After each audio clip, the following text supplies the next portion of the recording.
கர்த்தருக்கு காத்திருக்கிறவர்களுக்கும் தம்மை தேடுகிற ஆத்துமாவுக்கும் கர்த்தர் நல்லவர். யாருக்கு நல்லவர்? நமக்கு காத்திருக்கிறவர்களுக்கு. அப்ப யாருக்கு? கர்த்தருக்கு காத்திருக்கிறவர்களுக்கும் கர்த்தரை தேடுகிற ஆத்துமாவுக்கு கர்த்தர் நல்லவராய் இருக்கிறார்.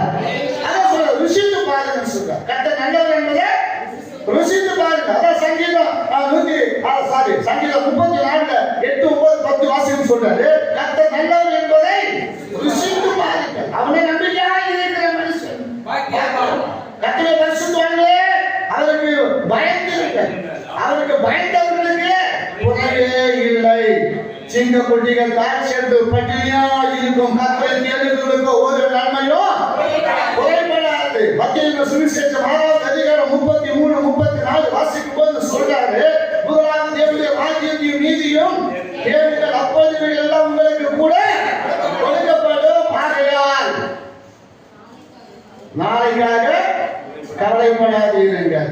நாளைய தினம் தன்னுடையவர்களுக்காக கவலைப்படும்.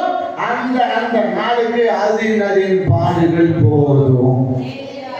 போதும் மனம் இருக்கணும். அதுதான் தேவ பக்தி. நம்ம அடங்கிட்டு ஓடக்கூடாது. ஹல்லேலூயா. எதுவுமே நம்ம மனசுல இல்ல. அலைஞ்சு போறோம். இதுகளுக்கு அது வந்துமா இது வந்துமா அப்படி வந்துமா இப்படி வந்துமா அப்படின்னு நம்ம ஒரு வேலை அம்மா நினைச்சிருந்தோம்னா அந்த ஊழியத்துக்கு வந்திருக்க முடியாது. ஆவேசம் பண்ணிட்டு வெளியே